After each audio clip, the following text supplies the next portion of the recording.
மானஸ் பக்கங்கள். Hi friends, இது மாலிகாவின் கேளுங்க கதை கேளுங்க. மானஸ் எழுதிய மலரே மௌனமா, அத்தியாயம் 93. இதுவரை பெரும்பாலும் செல்வமும் சிவலிங்கமும் ஒரே நேரத்தில் உணவருந்தியது இல்லை. அப்படியே எப்பொழுதேனும் நடந்தாலும் செல்வம் அவருக்கு சரியாக எதிரில் சென்றுதான் அமர்வான். அவரிடம் ஏதேனும் பேச தோதாக இருக்கும் என்று அவன் நினைப்பான். அவனை பார்த்து கொண்டிருக்கலாம் என்று இவரும் சந்தோஷம் கொள்வார். ஆனால் இன்று அருகில் வந்து அவன் அமர ஆயத்தமாக அவர் மனம் படபடவென அடித்து கொண்டது. அவர் கைகள் நடுங்கத் தொடங்கின. எத்தனை நாள் அவனை அருகில் அமர வைத்தோ அல்லது வலுக்கட்டாயமாக தூக்கி மடியில் அமர வைத்தோ உணவை ஊட்ட முயற்சித்திருக்கிறார். நான் தாத்தா கிட்ட போறேன்பா.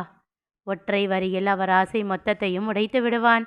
மறந்தும் ஒரு வாய் கூட அவரிடம் வாங்க மாட்டான். சிறு பிள்ளையை கட்டாயப்படுத்த விரும்பாமல் அவரும் விட்டு விடுவார். தட்டை எடுத்து வைத்து கொண்டு அம்மா என்று அழைத்தான் செல்வம். கையில் தோசையோடு வந்த தங்கமணி, ஏன்பா இவ்வளோ நேரம் கழித்து சாப்பிட்ற? சீக்கிரம் வந்திருக்கலாம் இல்லை என்றார். அவன் பதில் சொல்லும் முன், பரவாயில்லையே, நல்ல முன்னேற்றம்தான் அத்தை என்றபடி வந்து அவன் எதிரில் அமர்ந்தாள் மலர். தங்கமணி அவளை முறைக்க, சும்மா முறைக்காத அத்தை, எத்தனை தடவை வருத்தப்பட்டிருப்பேன். அப்போ எல்லாம் அவன் அப்படி தாண்டி சொன்னா கேட்க மாட்டான் அப்படின்னு சாதாரணமாக சொல்லிட்டு போயிடுவ. இப்போவும் மாமா கேட்காதுன்னு தெரிஞ்சும் நீ சொல்கிற இல்லை, அது சந்தோஷமா இருக்கு என்றாள். செல்வத்தின் இதழில் சிறு புன்னகை. என்ன, இதை முன்னாடியே பண்ணியிருந்தா நான் எதுக்கு ஏன் மாமான்னு உரிமை கொண்டாடி இருக்க போகிறேன்? சில பேருக்கு வில்லியா ஆகி இருக்க போகிறேன். சிவலிங்கத்தை ஓரக்கண்ணால் பார்த்து விட்டு கூறினாள். அவர் சட்டென்று நிமிர்ந்து அவள் முகம் பார்க்க அவளோ கண்டுகொள்ளாமல் எழுந்து சமையல் அறைக்குள் சென்றாள். அவ சாப்பிட்டாளாமா என்றான் செல்வம். ஆச்சுப்பா. நீங்க? எல்லாரும் ஆச்சுப்பா, தனித்தனியாக கேட்க வேண்டாம் என்றார் சிரித்து கொண்டே. அவனும் பதிலுக்கு சிரித்துவிட்டு, அப்புறம் ஏன் அப்பா மட்டும் இவ்வளோ நேரம் கழித்து சாப்பிட்றாரு என்றான். வாயில் வைத்த உணவு தொண்டைக்குள் இறங்காமல் அவருக்கு சண்டி செய்தது. தங்கமணி முதலில் திகைத்தாலும் பின் தன்னை இயல்பாக்கி கொண்டு, இல்லைப்பா, ராத்திரியெல்லாம் அவருக்கு சரியான தூக்கம் இல்லை, லேட்டாக தான் தூங்க ஆரம்பித்தார், அதான் எழுந்திருக்கவும் லேட் ஆகிடுச்சு என்றார்.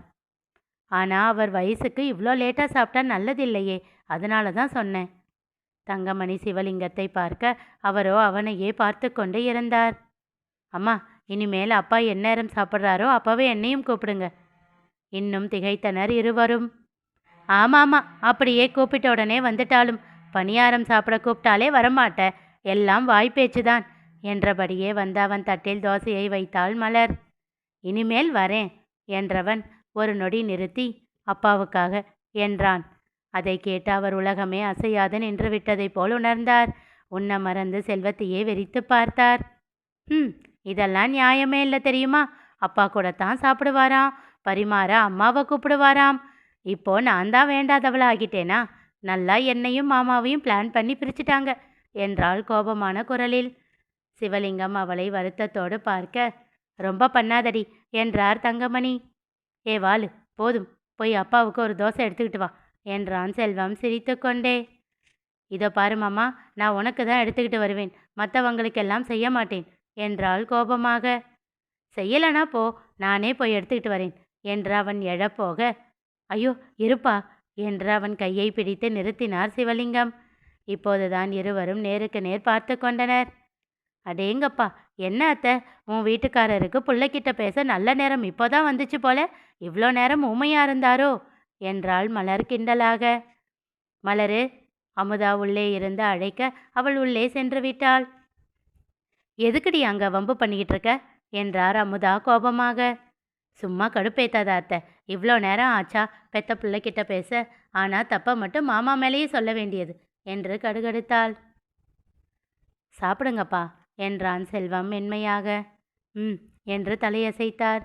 நான் போய் எடுத்துக்கிட்டு வரேன் என்று எழுந்தார் தங்கமணி. அம்மா உட்காருங்கம்மா, அவள் எடுத்துக்கிட்டு வருவா, சும்மா விளையாட்டுக்கு சொல்கிறா என்றான் சிரித்து கொண்டே. அவரும் சிரித்தபடி அவன் தட்டில் சாம்பாரை வைக்க தோசைகளோடு வந்தாள் மலர். செல்வத்திற்கு ஒன்றை வைத்துவிட்டு தட்டை தங்கமணியிடம் நீட்டினாள். என்ன மலரு என்றான் செல்வம். அதன் பிறகே அவள் முகத்தை பார்த்தான். அதில் விளையாட்டுத்தனம் மறைந்து உண்மையாகவே வருத்தம் நிறைந்திருந்தது. அவன் கையை பற்றி, விடு செல்வம் என்றார் தங்கமணி மெல்லிய குரலில். அவரே தோசையை எடுத்து சிவலிங்கத்தின் தட்டில் வைத்தார். அதற்கு மேல் எதுவும் பேசாமல் செல்வம் அமைதியாகிவிட மலரும் தட்டை எடுத்துக்கொண்டு சென்று விட்டாள். விடு செல்வம், அவ கோபம் நியாயமானதுதான். என் மருமகளை நான் சமாதானப்படுத்திக்கிறேன், அவளை கட்டாயப்படுத்தாத என்றார் சிவலிங்கம். சரிப்பா என்றான். சிறிது நேரம் கழித்து அப்பா என்றான். சொல்லுப்பா. சாரிப்பா அம்மா, உங்ககிட்டையும் தான் சாரி. எனக்கு உங்கள் 2 பேர் மனசில் இருந்தது எதுவுமே தெரியாமல் போச்சு. நான் வேணும்னு எதுவும் பண்ணலை. 2 பேருமே மன்னிச்சிடுங்க. சச்ச, என்னப்பா, எங்களுக்கு உன் மேலே என்றைக்குமே கோபம் வந்ததில்லை என்றார் சிவலிங்கம். வந்திருக்கணும்ப்பா. ஏண்டா எங்களை விட்டு விலகி போகிறேன்னு சத்தம் போட்டிருக்கணும். அப்போதான் நான் என்ன பண்ணுறேன்னு எனக்கே புரிஞ்சிருக்கும் வேதனையோடு கூறினான். அவன் கன்னத்தை ஆசையாக வருடினார் தங்கமணி. ஒன்றும் இல்லைப்பா, வருத்தப்படாத, எல்லாமே இனிமெல்ல சரியாகிடும் என்றார். கன்னத்தை வருடிய கையை அழுத்தமாக பற்றி கொண்டான் செல்வம். பெற்றவர்கள் இருவரும் சந்தோஷத்தில் திக்குமுக்காடி போனார்கள். இரவு செந்தில் அறைக்கு வந்தபோது தளிர் இல்லை. ஓஹோ, கோபத்தில் இருக்காளோ? வரட்டும், வச்சுக்கிறேன். சிறு புன்னகையோடு துண்டை எடுத்துக்கொண்டு குளிக்கச் சென்றான். வந்து உடை மாற்ற பீரோவை திறந்தவன் திகைத்தான். உள்ளே அவன் துணிகள் மட்டும்தான் இருந்தன. அவளுடையது ஒன்று கூட இல்லை. அப்போது அறைக்குள் வந்தாள் தளிர். ஏய், உன் துணியெல்லாம் எங்கடி? அவள் பதில் சொல்லவில்லை. உன்கிட்ட தானே கேட்குறேன், பதில் சொல்லடி. அப்போதும் அவனை கண்டுகொள்ளாமல் எல்லாவற்றையும் ஒழுங்குபடுத்த ஆரம்பித்தாள்.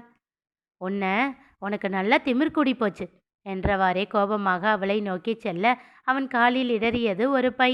அதை திறந்து பார்க்க அதில் இருந்தன அவள் துணிகள் எல்லாம். எதுக்கு எல்லாத்தையும் பையில வச்சிருக்க என்றான். மீண்டும் அவள் அமைதியாகவே இருக்க, உன்னை தாண்டி கேட்குறேன், எதுக்கு எல்லாத்தையும் பேக் பண்ணி வச்சிருக்க, எங்கே போக போற என்றான்.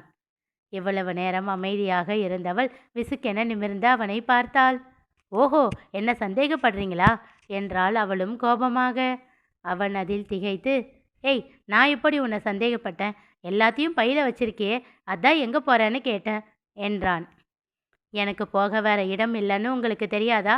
அப்படி இருந்தும் இப்படி கேட்டால் நான் அப்படி தானே நினைக்க முடியும். ரொம்ப பண்ணுற தளிரு நீ.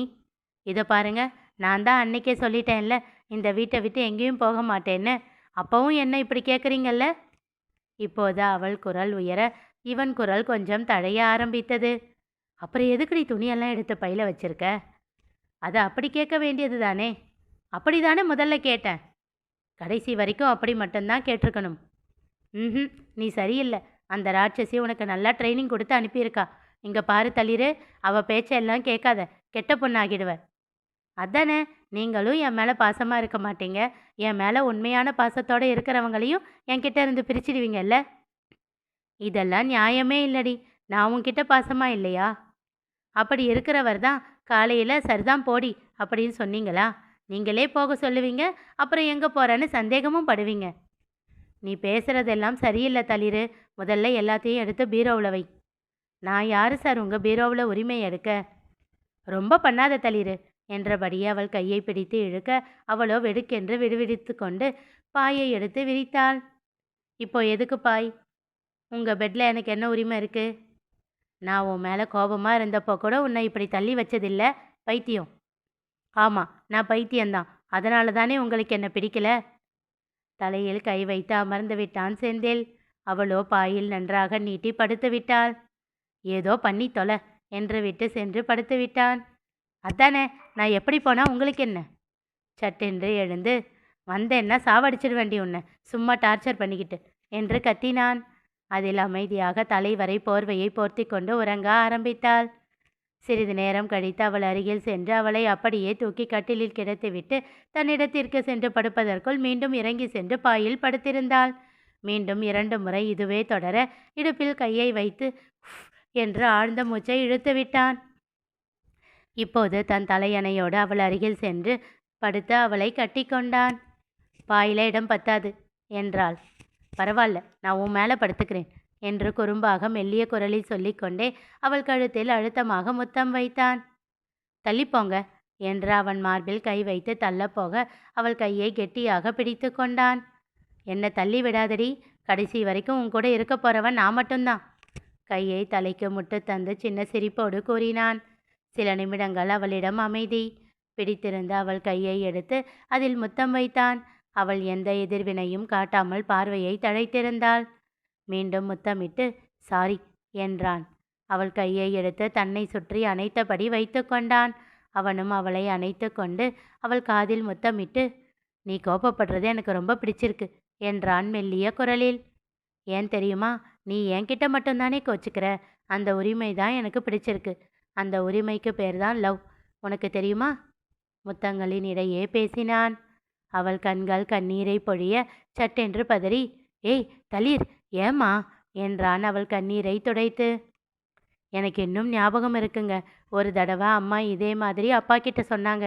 என்னோட கடைசி மூச்சு வரைக்கும் என் கூட இருக்க போகிறது நீங்கள் தானே. அப்போ உங்கள் பேச்சை தான் நான் கேட்கணும். உங்கள் அப்பா அம்மா பேசுகிறத ஏன் கண்டுக்கணும் அப்படின்னு சொன்னாங்க. அப்புறம் ஏன் அப்பாவை விட்டுட்டு போனாங்க? அவளை தன்னோடு இறுக்கமாக அணைத்து கொண்டான். உங்கள் அம்மாவை பற்றி யோசிக்காத மலரு. அவங்கள உன் நினைப்பில் இருந்து தூக்கி போடு என்றான் அதட்டலாக. இத்தனை வருஷம் எனக்கு இப்படி ஞாபகம் வந்ததில்லை. ஆனால் நீங்கள் இந்த மாதிரியெல்லாம் பேசும்போது அவங்க 2 பேரும் பேசிக்கிட்டதெல்லாம் ஞாபகம் வருது. அப்போது சின்ன பொண்ணு, அர்த்தம் புரியலை. இப்போ புரியும் போது நிறைய ஞாபகம் வருது. அவளை மெல்ல பேசி பேசி சமாதானம் செய்து உறங்க வைத்தான் செந்தில். இனி நிகழப்போவது என்ன தெரிந்து கொள்ள தொடர்ந்து கேளுங்க. கதை கேளுங்க. மீண்டும் சந்திப்போம்.